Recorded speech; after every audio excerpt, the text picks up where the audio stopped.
think for me, coming in here, one of the things that are very close to my heart is to get the member states and our leaders particularly to appreciate this fact that the products that are produced in this region, before they can be exported anywhere else, they must first be consumed in this region. Therefore, we must exhaust consumption of those products, and then if there's anything excess, then it can be shared elsewhere. Obviously, there are differences of where you get the maximum value vis-a-vis where you get economies of scale. If it's here, mostly it's economies of scale. If it's a specialized product, maybe you can get maximum value elsewhere. So for me, it's critical that every member state, we understand the products that they produce. And we also look at their competitive advantages coming out of those products. There can be others that are produced everywhere in the region, but there are others that are unique to every country, that it's important, or that product is important to that country. And therefore, as I said earlier on, talking about the value chains, we look at that product for that particular country and work with that country to make sure that they develop the value chain fully and close the gaps that are in the value chain and make sure that the country benefits. As an example, if it's Eswatini that produces sugar, we must make sure that the region consumes that sugar. If it's Eswatini and any other country or two other countries that are producing sugar and all ancillary products related to sugar, they must make sure that they are consumed in this region first. Anything excess can then be taken outside. If it's beef, the countries that are producing beef, we must make sure that beef is consumed in this region. If it's diamonds, if it's whatever, it's first consumed here, and then it can be taken elsewhere. So what am I saying? Intra-trade, intertrade between member states is critical. So we need to look at these databases and then work from there, and then say, we've got these products in the region. We've got the SADC Free Trade Area. Again, it's a protocol. We must make sure that everybody has signed that thing, has ratified it. As member states, all the 16 countries, they must have signed it. Those that have not signed, let's understand why they have not signed. And then we make sure that we help them to sign. Then beyond, we can go into the region, into the continent, Africa Free Trade Area. Then we take our products, because now they are of high quality, they are already being utilized in the region, we are consuming them, we have experienced them, then we can take them out into the continent, and then the continent can enjoy them. But first, it's us, because when you do that, we're also improving, as I said, employment here, beneficiating it here, industrializing here, therefore more jobs here, more revenue here, and so forth. And the economic activity, it's here, then you can broaden it beyond the region.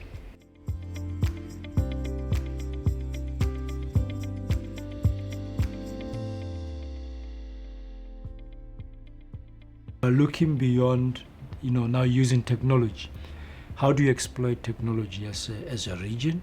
Many other parts of the world are now using technology. One to use in the agricultural space, for example. One to use in the mineral space, to use in industries, to use in all other areas. Education, that we're actually using technology now to provide education.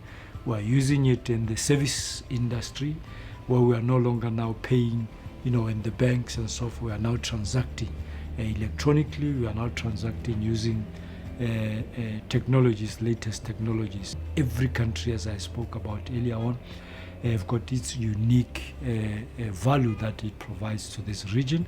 That has to be exploited, that has to be developed fully, and other countries can benefit from that. So those are the opportunities that are there within the region. If you are now talking the region with other regions, that's what I was talking about earlier on, about the regional free trade area, the SADC Free Trade Area. We develop that fully. We make sure that the member states that have not ratified, have not signed, and are not using that protocol, we must make sure that they have done that. We also have a regional one, a tripartite free trade area that we've signed as a region ourselves, together with COMESA, together with the EAC, East African Community. So the three of us, we've got a tripartite free trade area, so we need to exploit that. We not only are using the products that are developed within the region of SADC, we've now improved their quality and so forth. We now are exporting them within the region or within the tripartite, within COMESA, within the EAC. We also have the Africa Free Trade Area. Those products that are produced here regionally, they can now be exported into the continent. Tourism, for example, when you say tourism, you have to broaden tourism.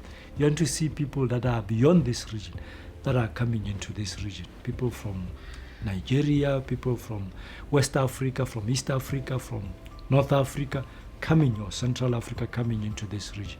Again, there are a lot of things that have to happen behind to make sure that those free movement of people actually does happen. So opportunities are many, are quite varied, and we just need to pick the ones that we can exploit, the ones that we can actually get the maximum value as SADC region, and then we just explore those. I feel privileged that I've been given this role. I've been given this opportunity to contribute to the region in a different capacity of executive secretary. Obviously, it comes with a huge responsibility, but it has given me the opportunity really to add my bit to it, and really to thank my President Dr. Masisi, and the other heads of state for the confidence they've placed in me to do this role, and the team that I find here. So that's really for me, I think, the first thing. The second is, I think, to partner with member states. We are here as the Secretariat to partner with member states. So the team and I are here to work closely with member states. The Secretariat must be held accountable by member states. We must also hold them accountable. They must also hold themselves accountable, because we want to make a dent, we want to achieve. And therefore, the reporting that we provide to make sure that we hold each other accountable, I think is key. I think it's critical for us to succeed. We all want to succeed.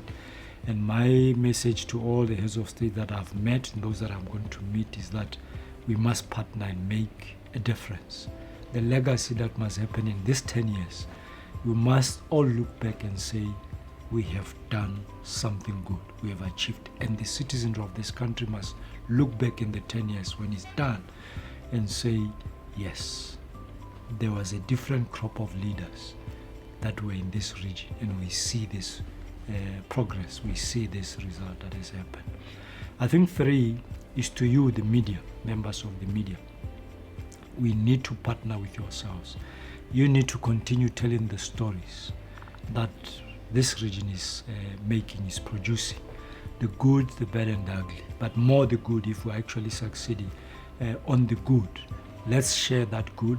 Let that good be shared to the most part of any member state, so that those people in the periphery of their countries, they should see the value, they should appreciate the value, they should hear about the successes that their countries are doing, that the entire region is actually producing. And lastly, our international cooperating partners. I cannot emphasize enough the value that they bring here in their collaborative efforts, the resources that they provide to this region, the support that they bring into this region in terms of capacitating us, capacitating member states to be able to execute and achieve our aspirations, really is very important and central and critical to what we do.